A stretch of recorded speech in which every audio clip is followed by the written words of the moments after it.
नमस्कार साथियों।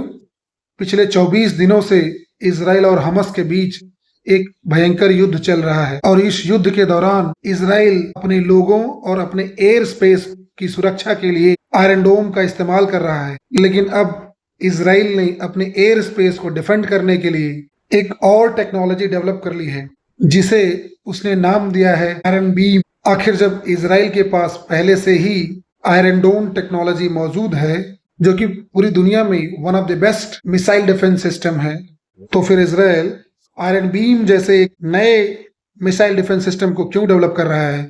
आइए जानते हैं इजराइल के इस नए डिफेंस सिस्टम के बारे में विस्तार से।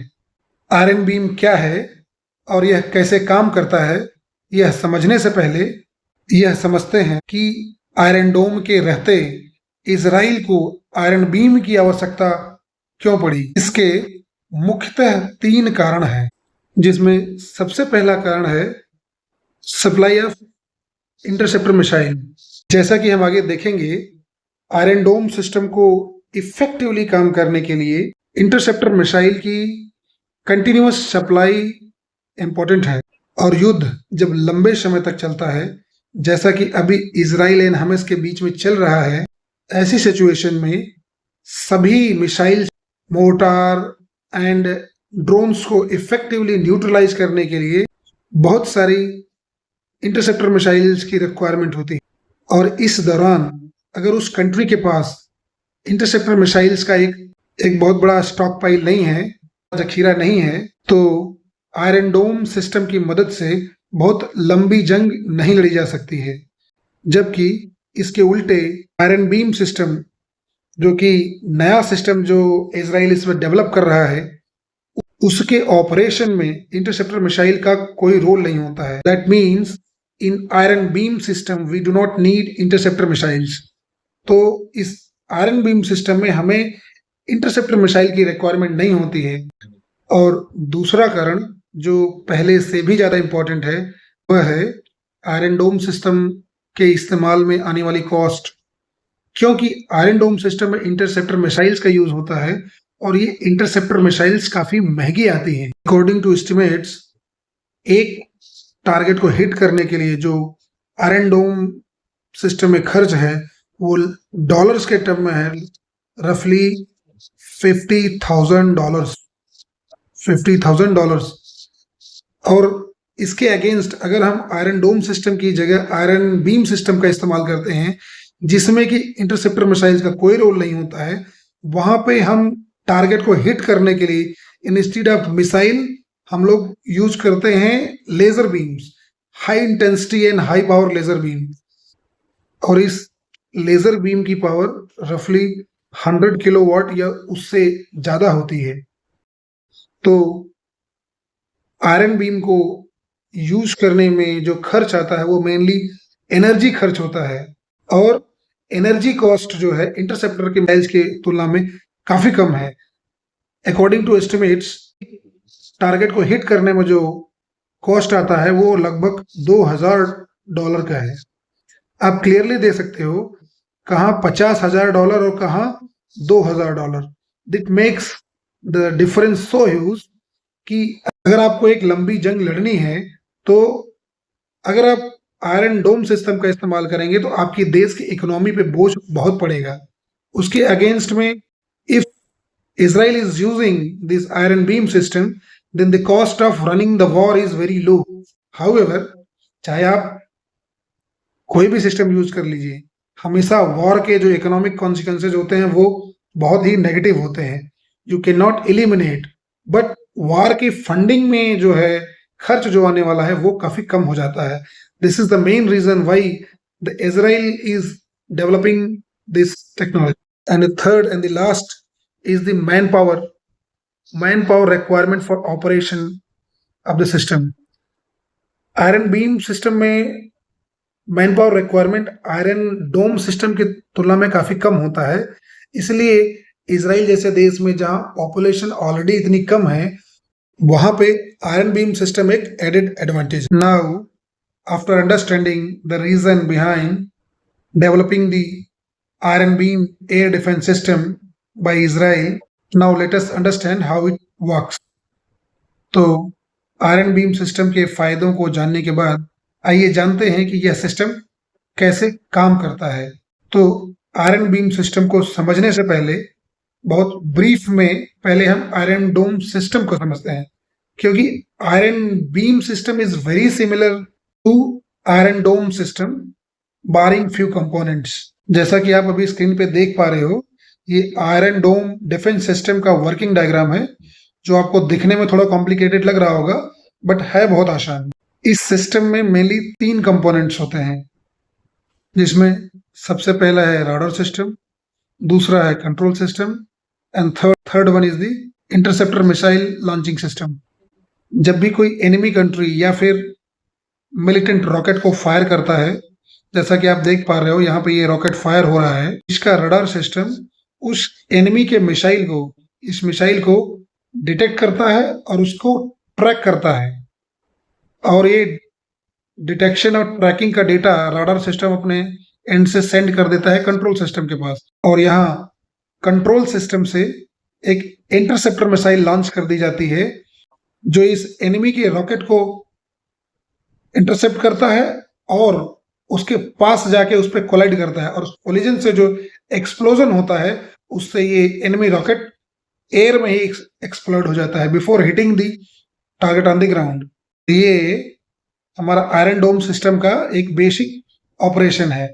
जो हमारा आयरन बीम सिस्टम है वो आयरन डोम सिस्टम के काफी सिमिलर है, जैसा कि इसमें भी मेनली 3 ही कंपोनेंट्स होते हैं, राडार सिस्टम, कंट्रोल सिस्टम, लेकिन ये तीसरा सिस्टम जो है उसमें नहीं होता है।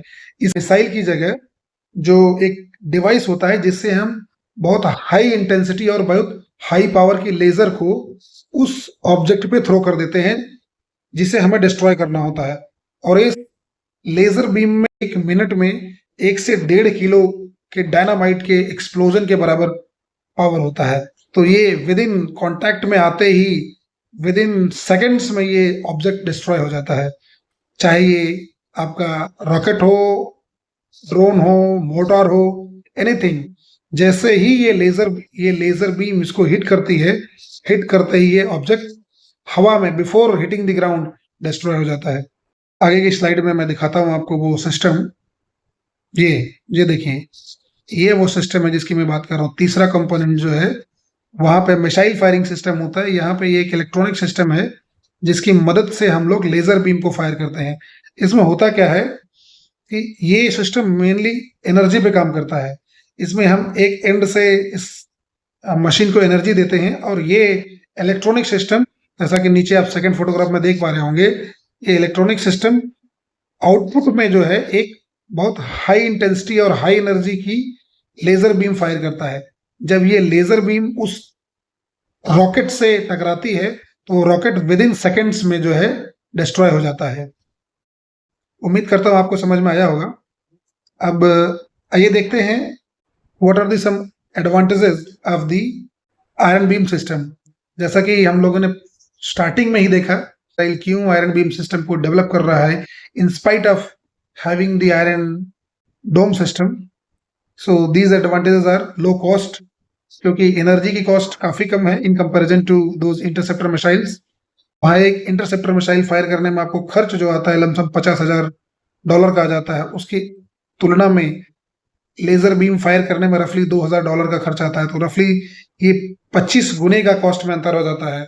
तो एक कंट्री जो कि वॉर में है उसके लिए वॉर में जो आने वाला एक्सपेंडिचर है काफी रिड्यूस हो जाता है। और दूसरा एक बहुत बड़ा जो आयरन डोम सिस्टम में प्रॉब्लम है कि वहां आप अनलिमिटेड नंबर ऑफ फायरिंग नहीं कर सकते हैं, क्योंकि आपको अनलिमिटेड नंबर ऑफ फायरिंग करने के लिए बहुत बड़ा स्टॉक पाइल होना चाहिए आपके पास इंटरसेप्टर मिसाइल का। जबकि आयरन बीम सिस्टम में क्योंकि यहाँ कोई मिसाइल का यूज नहीं है, आप लेजर के थ्रू टारगेट को हिट करते हैं, तो यहाँ पर आप अनलिमिटेड नंबर ऑफ फायरिंग दे सकते हैं, मतलब अनलिमिटेड नंबर ऑफ रॉकेट्स को एयर में डिस्ट्रॉय कर सकते हैं। This is a very big advantage over the Iron Dome system. And last, the manpower requirement, as already we have discussed, manpower requirement system में काफी कम होती है in comparison to Iron Dome system. Now, जैसा कि हम जानते हैं हर एक टेक्नोलॉजी के अगर एडवांटेजेस हैं तो कुछ ना कुछ डिसएडवांटेज होते हैं। तो आइए देखते हैं कि क्या लिमिटेशंस है, what are the limitations of this Iron Beam system. सबसे पहला डिसएडवांटेज जो है इस आयरन बीम का है वो range. Iron Beam air defence system की रेंज जनरली 7 से 10 किलोमीटर के बीच में होती है। सो अगर कोई एनिमी का रॉकेट 7 से 10 किलोमीटर की रेंज के बाहर है तो उस रॉकेट को डिस्ट्रॉय नहीं कर सकता। जबकि इसके अगेंस्ट में जो आयरन डोम सिस्टम है, उस डोम सिस्टम की फायरिंग रेंज 200 किलोमीटर होती है। So you can clearly see कि अगर आपको कोई लॉन्ग रेंज पे किसी रॉकेट को मार गिराना है, then you have no other choice, you have to rely on the Iron Dome system.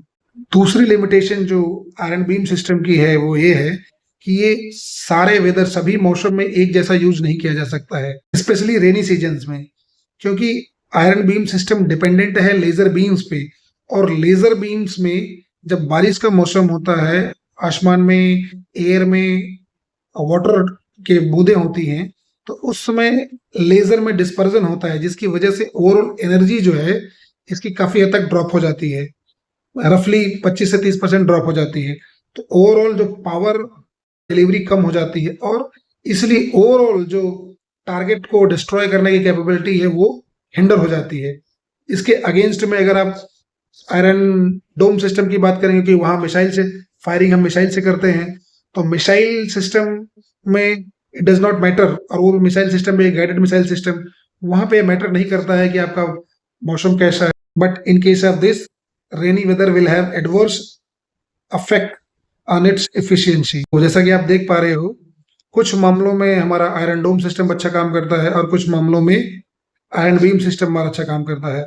तो दीज टू टेक्नोलॉजीज, ये दोनों टेक्नोलॉजी को अगर आप कंबाइंड करके देखते हैं तो ये दोनों टेक्नोलॉजी एक दूसरे के कॉम्प्लीमेंट्री हैं, और आने वाले भविष्य में iron beam technology air defence system में एक नई क्रांति लाएगी। तो उम्मीद करता हूं कि आपको वीडियो पसंद आया होगा। अगर यह वीडियो पसंद आया तो वीडियो को लाइक कीजिए, और इस तरह के और फ्यूचर में वीडियोस देखने के लिए चैनल को सब्सक्राइब कीजिए। Thank you.